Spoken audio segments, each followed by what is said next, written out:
Halo Bapak Ibu terhormat, kenalkan saya Iswandi Heri Ramen dan dalam video ini kita akan menyelami sebuah kasus yang bukan hanya soal nyawa yang hilang, tapi juga tentang narasi yang digiring dan kebenaran yang ditutup-tutupi. Ini adalah kisah penembakan Gama Rizkinata Oktavandi, siswa SMK 17 tahun yang tewas di tangan aparat yang memicu lebih banyak pertanyaan daripada jawaban. Inilah prolog.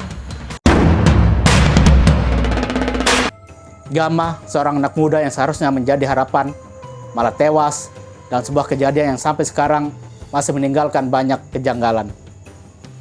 Apakah yang kita dengar selama ini benar atau ada yang disembunyikan dari kita? Pada Sabtu malam 23 November 2024, sebuah tragedi terjadi di Semarang. Gama ditembak oleh seorang polisi bernama Aibda Robik Zainuddin. Kejadian tragis ini berakhir dengan wafatnya Gama pada Minggu 24 November 2024 pukul 1.58 WIB. Menurut versi polisi, kejadian ini terkait dengan tawuran antar geng. Gama dan teman-temannya dikatakan ikut terlibat dalam tawuran dan menyerang polisi. Namun, ada yang aneh dengan kronologi ini. Apakah semua ini benar atau ada yang sengaja diputarbalikkan untuk menutupi fakta yang sebenarnya? 4 hari setelah kejadian, tepatnya pada 27 November 2024, polisi menggelar konferensi pers yang memperlihatkan kronologi kejadian. Kapolrestabes Semarang Kombes Pol Irwan Anwar dengan percaya diri memaparkan bahwa Gama adalah bagian dari geng tawuran dan menyerang petugas. Namun, ada satu hal yang perlu kita perhatikan. CCTV yang belakangan beredar yang merekam detik-detik penembakan menunjukkan sesuatu yang berbeda. Dalam rekaman itu, tidak ada tanda-tanda tawuran. Tidak ada senjata tajam terlihat. Gama hanya berboncengan bersama teman-temannya. Dan yang lebih mengejutkan lagi, saat polisi menunjukkan barang bukti senjata tajam yang diklaim digunakan oleh Gama dan teman-temannya, barang bukti itu diperlihatkan, dipegang tanpa menggunakan sarung tangan. Sebuah prosedur yang seharusnya diikuti tapi malah diabaikan. Apa yang sebenarnya terjadi di balik layar? Mengapa barang bukti itu diperlihatkan tanpa prosedur yang seharusnya? Gama tewas akibat luka tembak yang mengerikan.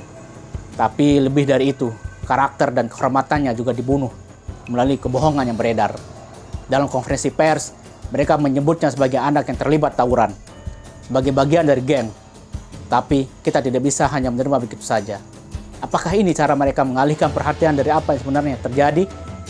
Apakah mereka sengaja mengarahkan kemarahan publik ke arah yang salah?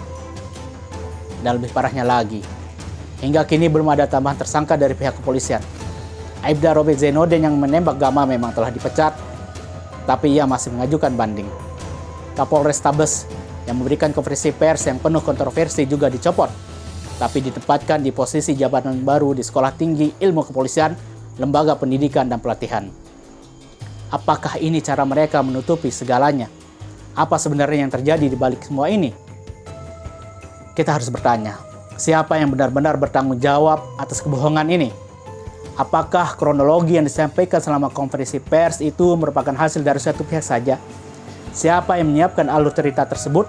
Kenapa kita tidak bisa menyelidiki lebih dalam mengenai rekayasa ini? Jika ini bukan hoax, lalu apa?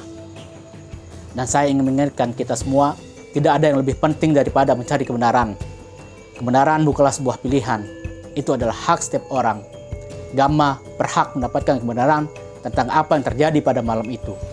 Kita berhak tahu apa yang sebenarnya terjadi. Kita tidak hanya berbicara tentang keadilan untuk Gama. Kita berbicara tentang keadilan yang lebih besar.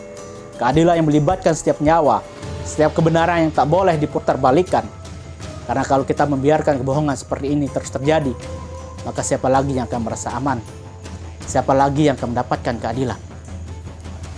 Kisah ini belum berakhir. Persidangan belum dimulai. Namun satu hal yang pasti, kebenaran akan tetap diperjuangkan untuk Gama, untuk keluarga yang ditinggalkan, dan untuk masyarakat yang ingin melihat keadilan ditegakkan. Bapak Ibu yang terhormat, demikian. Jika berkenan, silakan untuk komentar dan subscribe channel ini. Terima kasih.